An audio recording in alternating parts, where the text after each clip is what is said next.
जय हिंद। नमस्कार फ्रेंड, ज्योति क्लासेस में आप सभी का एक बार फिर से स्वागत है। हेलो दोस्तों, कैसे हैं आप सभी? आई होप आप सभी बहुत ही अच्छे होंगे, स्वस्थ होंगे, स्टडी अपनी कंटिन्यू कर रहे होंगे। चलते हैं हमारी आज की मॉर्निंग की क्लास की तरफ। सभी को सुप्रभात, गुड मॉर्निंग। देखते हैं आज के दिन क्या है कुछ खास। तो आज ही 11 अगस्त के बारे में चर्चा कर लेते हैं। तो चलते हैं हमारी क्लास की तरफ। तो ध्यान दीजिएगा, 11 अगस्त को प्रत्येक वर्ष शहीद खुदीराम बलिदान दिवस मनाया जाता है। जी हाँ, कौन सा डे मनाया जाता है? तो शहीद खुदीराम बलिदान दिवस मनाया जाता है। 11 अगस्त 1908 को खुदीराम बोस को फांसी दी गई थी, इसीलिए इसे बलिदान दिवस के रूप में भी मनाया जाता है। खुदीराम बोस थे कौन? आपको पता होना चाहिए। खुदीराम बोस भारतीय स्वतंत्रता संग्राम के महान क्रांतिकारी थे, जिन्होंने ब्रिटिश शासन का विरोध किया और 18 यानी कि 18 ईयर्स की उम्र में फांसी पर चढ़ गए और अपने जीवन का बलिदान कर दिया। तो इसीलिए जो है 11 अगस्त को प्रत्येक वर्ष शहीद खुदीराम बलिदान दिवस मनाया जाता है।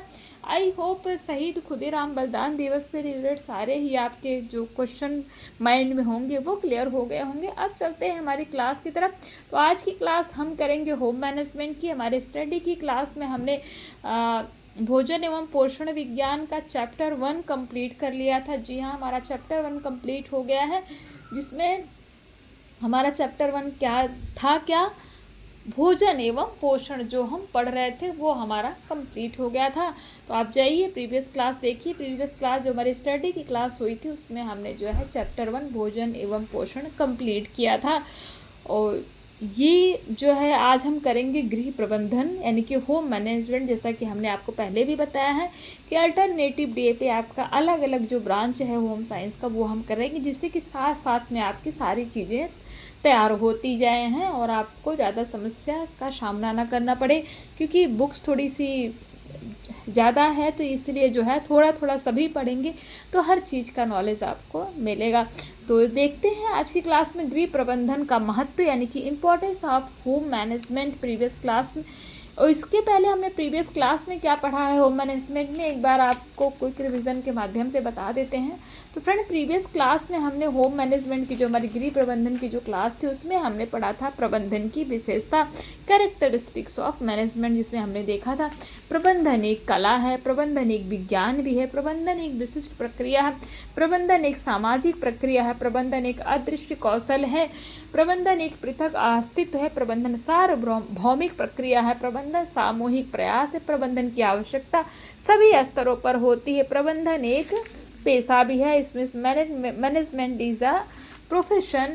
और 11वां हमने देखा था प्रबंधन पूर्व निर्धारित लक्ष्यों की प्राप्ति। It means management is a achievement of pre determined goals. तो ये सारी चीज़ें हमने जो है गृह प्रबंधन की विशेषता के अंतर्गत ये सारे ही पॉइंट्स हमने जो है कवर किए थे। तो हमने प्रबंधन की विशेषता देख ली। अब गृह प्रबंधन का महत्व देख लेते हैं। It means importance of home management. तो पूर्व में हमने अध्ययन कर लिया है कि गृह प्रबंधन कला के साथ क्या है, विज्ञान भी है, जो भी हमने विशेषता में देखा। परिवार के निर्धारित लक्ष्यों की प्राप्ति के लिए परिवार के सभी सदस्यों के व्यक्तिगत एवं सामूहिक प्रयासों के नियोजन, संगठन, क्रियान्वयन, उत्प्रेरण एवं नियंत्रण के संबंध में रखता है। अत्यंत प्राचीन काल से गृह व्यवस्था की आवश्यकता महसूस की गई है, परंतु आज के जटिल एवं संघर्षपूर्ण भरी जिंदगी में जहाँ साधन सीमित तथा साध्य क्या है, अनंत है, वहाँ इसका महत्व बहुत अधिक बढ़ा है। यद्यपि गृह प्रबंधन सर्वव्यापी है तथा जाने अनजाने प्रत्येक घर में प्रत्येक सदस्यों के द्वारा संपन्न की जाती है, परिवार की उन्नति एवं विकास के लिए गृह का प्रबंधन अच्छा, कुशल एवं बेहतर होना चाहिए, क्योंकि कुशल गृह प्रबंधन पर ही परिवार के सदस्यों की कार्य क्षमता, नैतिक आचरण, कुशलता, स्वास्थ्य एवं मानसिक चिंतन निर्भर करता है। यदि गृहिणी मुखिया में कुशल प्रबंधक का गुण है, तभी वह प्यार, स्नेह, चातुर्य एवं कौशल से परिवार के सदस्यों को सही मार्गदर्शन कर सकती है तथा उन्हें कर्तव्यनिष्ठ, ईमानदार, सहनशील एवं क्रियाशील रहने के लिए उत्प्रेरित कर सकती है। वह अपने परिवार के सदस्यों के बीच मधुर संबंध स्थापित करती है एवं लक्ष्यों की पूर्ति हेतु साधनों का सर्वोत्तम उपयोग करने के लिए उनका सक्रिय सहयोग लेती है। परिवार के सदस्यों में प्रेम, स्नेह, त्याग, बलिदान, कर्तव्य, धर्म आदि की भावना पनपती है। परिवार एकता के सूत्र में बंधकर विकास की ओर अग्रसर हुआ अपने निर्धारित लक्ष्यों को प्राप्त करता है। जैसा कि हम सभी जानते हैं, परिवार समाज का एक अभिन्न अंग है। परिवार के विकास से समाज का विकास होता है, समाज के विकास से राज्य का, तथा राज्य के विकास से राष्ट्र का विकास होता है।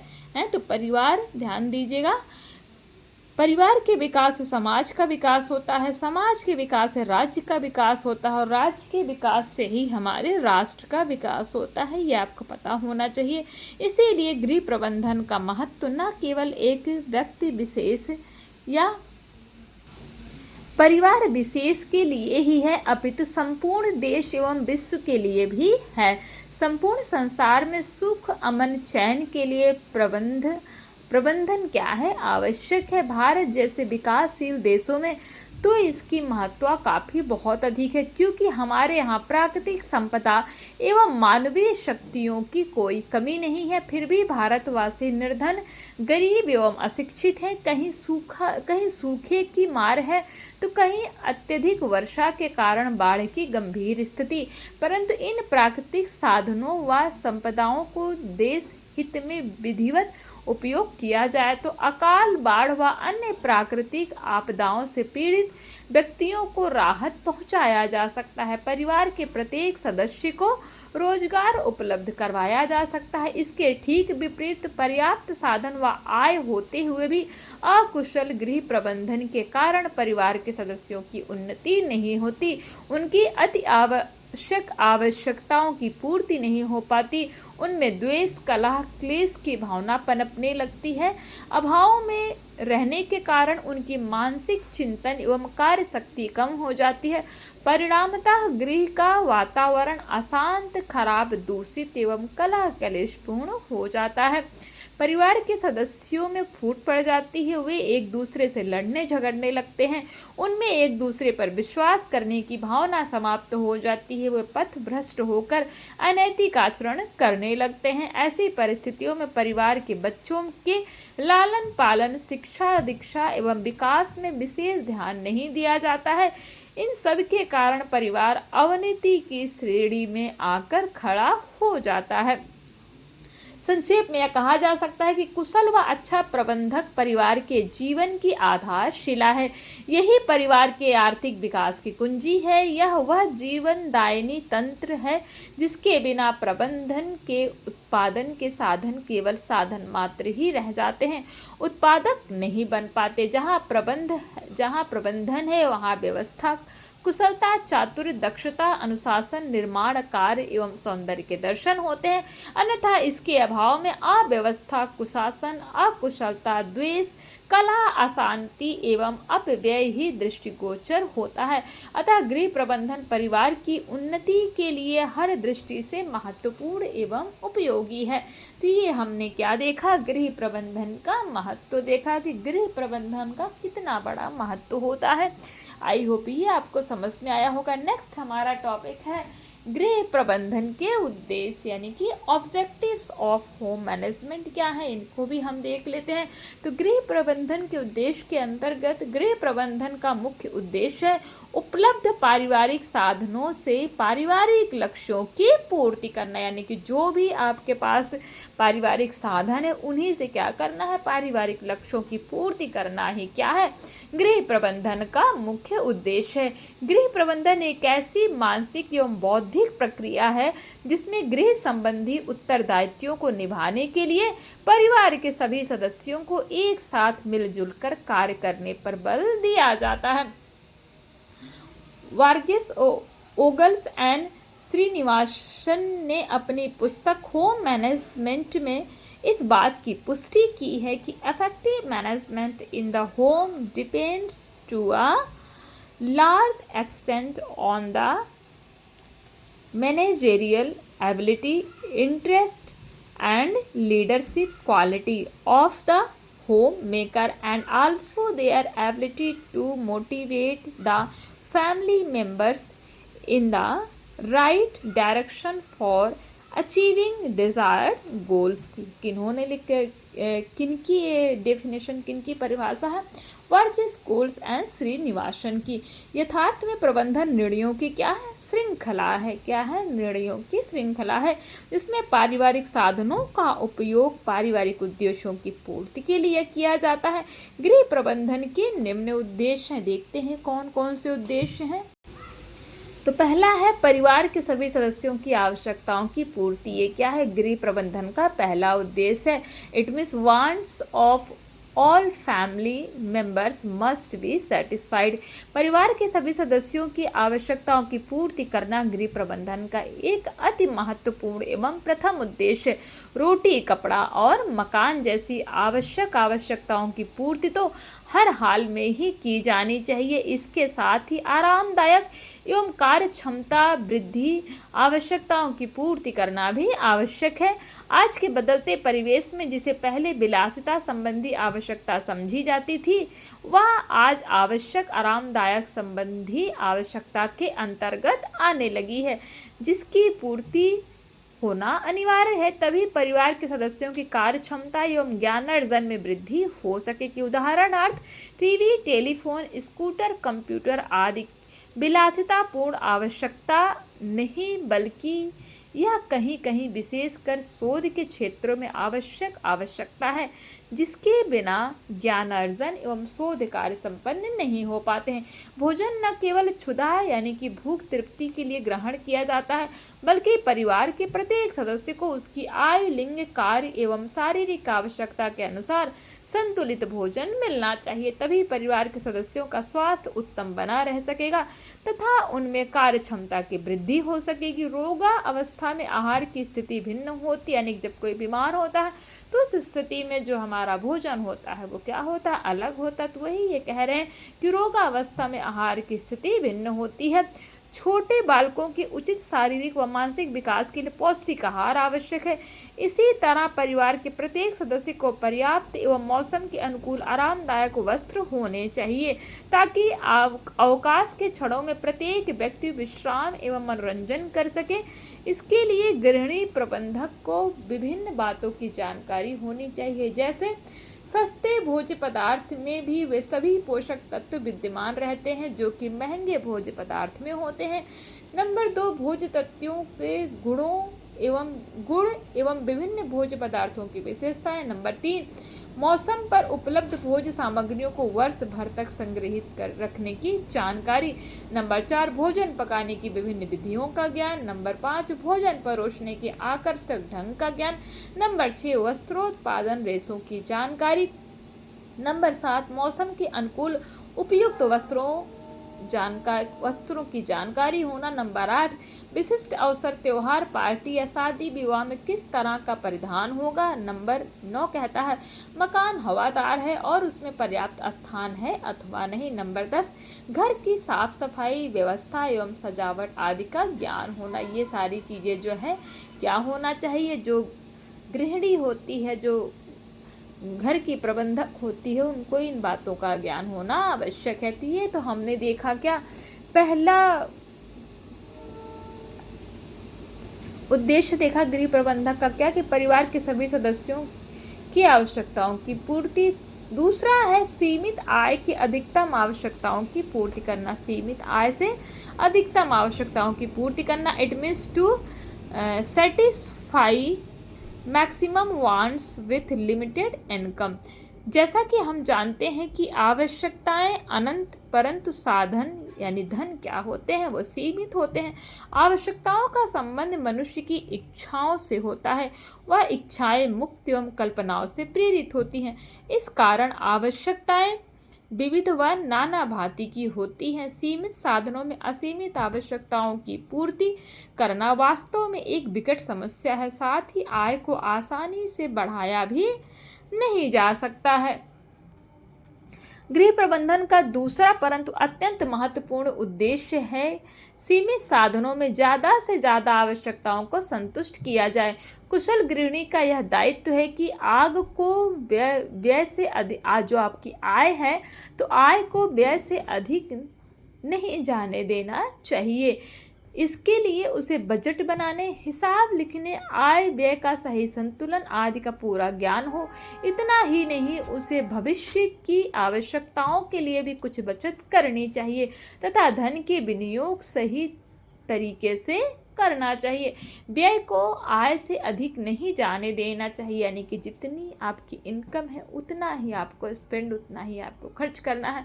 ये नहीं कि आपने ज़्यादा मनी स्पेंड कर दिया, आपने खर्च ज़्यादा कर दिया और आपकी आय उसके हिसाब से बहुत कम है।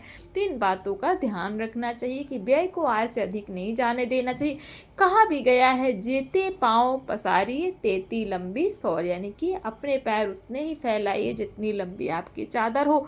अतः बजट बनाकर उसी के अनुसार खर्च किया जाना चाहिए। आय में कमी होने पर व्यय में कटौती कर आय व्यय को संतुलित करना चाहिए। बजट किस तरह से बनाना है, किन किन सामग्रियों की खरीदारी की जानी है, वस्तुएं कहाँ से खरीदनी है, परिवार की मासिक आय कितनी है आदि महत्वपूर्ण बातों की जानकारी गृहिणी को होनी चाहिए। पड़ोसियों की देखा देखी, छूट के लालच या विज्ञापनों के भ्रम जाल में फंसकर अनाप शनाप खर्च करना तथा अनावश्यक वस्तुओं की खरीदारी नहीं की जानी चाहिए। ऐसा करने से व्यय आय से अधिक हो जाता है तथा परिवार कर्ज के बोझ के तले दब जाता है। बजट बनाते समय व आवश्यक वस्तुओं की खरीदारी करते समय गृहिणी को निम्न बातों पर गौर करना चाहिए। पहला है, आर्थिक स्थिति के अनुरूप ही खरीदारी की जानी चाहिए, पड़ोसियों की देखा देखी नहीं। नंबर 2, महंगे वस्तु ही हमेशा उत्तम गुण वाले होते हैं, ऐसा हमेशा सच नहीं होता। सस्ती वस्तुएं में भी महंगी वस्तुओं के समान गुण विद्यमान रहते हैं। उदाहरणार्थ, सस्ते फलों व सब्जियों में वे सभी पौष्टिक तत्व विद्यमान होते हैं जो कि महंगे फलों एवं सब्जियों में होते हैं। नंबर 3, परिवार के सदस्यों की आवश्यकताओं एवं रुचि का ज्ञान होना चाहिए।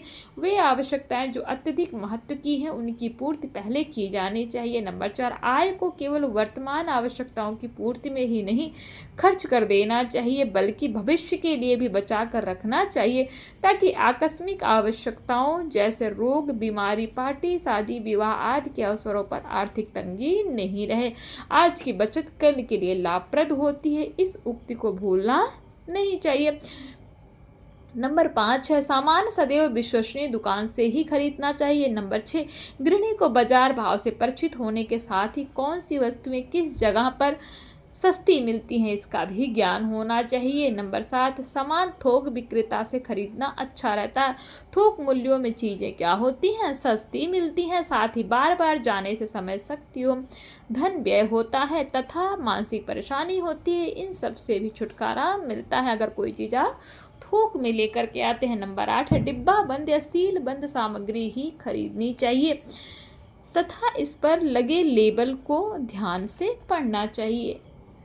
नंबर 9, वैसे सामग्री जो प्रतिदिन नहीं खरीदे जा सकते हैं जैसे फर्नीचर, जमीन, पंखे, कूलर, पंखा, टीवी, कंप्यूटर, रेडियो, उन्हें खरीदते समय उनकी उपयोगिता, सुंदरता, आकर्षण एवं टिकाऊपन पर ध्यान देना चाहिए। तो ये हमने 2 जो है उद्देश्य देख लिए गृह प्रबंधन के। तीसरा जो उद्देश्य है, गृह कार्यों को कुशलतापूर्वक संपन्न करना। It means to do homework skilfully. कैसे? गृह प्रबंधन का एक अहम उद्देश्य गृह कार्यों को कुशलतापूर्वक समय पर संपन्न करना भी है। यहाँ कार्य की कुशलतापूर्वक संपन्न करने से तात्पर्य कार्य को इस ढंग से संपन्न किया जाए जिससे कि समय, शक्ति एवं श्रम की बचत हो। किसी भी कार्य को कुशलतापूर्वक संपन्न करने के लिए गृहिणी को योजना यानी कि प्लानिंग बना लेनी चाहिए। योजना दिन भर, सप्ताह भर, माह भर तथा वर्ष भर की बनाई जा सकती है। कार्यों की योजना बना लेने से काम करने में सुविधा रहती है, साथ ही कार्य शीघ्रता से सुगमतापूर्वक संपन्न हो जाता है। कार्यों को महत्व, तीव्रता एवं आवश्यकता के मुताबिक प्राथमिकता देते संपन्न करना चाहिए। हाँ, योजना बनाते समय परिवार के सदस्यों की राय लेना तथा उनकी मदद लेना भी आवश्यक है। योजना को कार्य रूप देने में परिवार के सदस्यों से कौन कौन से कार्य में सहायता मिल सकेगी, इसकी भी योजना में प्रावधान होना चाहिए। योजना बनाते समय परिवार के सदस्यों की रुचि, कार्य क्षमता, विश्राम आदि का भी ध्यान रखा जाना चाहिए। कार्य को कुशलतापूर्वक संपन्न करने के लिए योजना बनाना ही काफ़ी नहीं है, बल्कि कार्य को करने के तरीकों एवं विधियों का ज्ञान भी गृहिणी को होना चाहिए। ये तो हमने क्या देख लिया, गृह प्रबंधन का तीसरा उद्देश्य क्या, गृह कार्यों को कुशलतापूर्वक संपन्न करना। नंबर 4, पारिवारिक स्तर को बनाए रखना। It means to maintain family standard. कैसे, गृह प्रबंधन एक अहम उद्देश्य परिवार के रहन सहन के स्तर को भी बनाए रखना है। यदि संभव हो तो पारिवारिक स्तर को और भी ऊंचा उठाए, जिससे परिवार के सदस्यों की शान शौकत, ज्ञान, कुशलता, धार्मिक प्रवृत्तियों आदि में वृद्धि हो। नंबर 5 है पारिवारिक वातावरण को स्वच्छ बनाए रखना। It means to keep family environment clean. कैसे, हम सभी जानते हैं कि गृह प्रबंधन का मुख्य उद्देश्य संपादित कार्यों का मूल्यांकन करना तथा पारिवारिक लक्ष्य प्राप्त करना है, परंतु पारिवारिक लक्ष्य प्राप्त करने के लिए पारिवारिक वातावरण स्वच्छ, सुमधुर, सौहार्दपूर्ण एवं सुखद हो। द्वेषपूर्ण व कलहपूर्ण वातावरण में पारिवारिक लक्ष्यों की प्राप्ति नहीं हो सकती। यह जरूरी नहीं है कि पारिवारिक वातावरण तभी सुखद होगा जब घर में खूब सारा धन दौलत हो। कम पैसे या कम साधन में भी पारिवारिक वातावरण को सुखद एवं आनंदमय बनाया जा सकता है। यह तो गृहिणी की कार्यकुशलता, चातुर्य, बुद्धिमत्ता एवं क्रियाशीलता पर निर्भर करता है। परिवार की सफलता, घर की सुख समृद्धि, संपन्नता एवं विकास गृहिणी पर ही निर्भर करता है। वह घर की संचालिका एवं निर्देशिका होती है। प्रायः ऐसा देखा गया है कि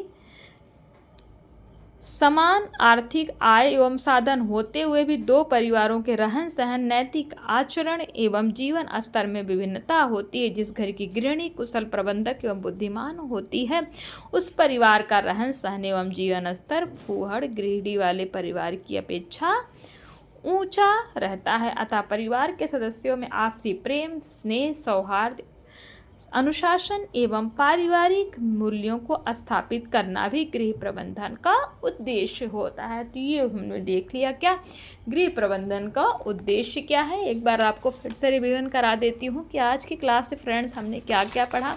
तो ये देख लीजिए, आज की क्लास में हमने गृह प्रबंधन का उद्देश्य देखा है कि जिसके अंदर गृह प्रबंधन का उद्देश्य क्या है, जिसमें हमने देखा क्या क्या उद्देश्य होते। पहला हमने देखा परिवार के सभी सदस्यों की आवश्यकताओं की पूर्ति, ये पहला उद्देश्य है। दूसरा, सीमित आय से अधिकतम आवश्यकताओं की पूर्ति करना।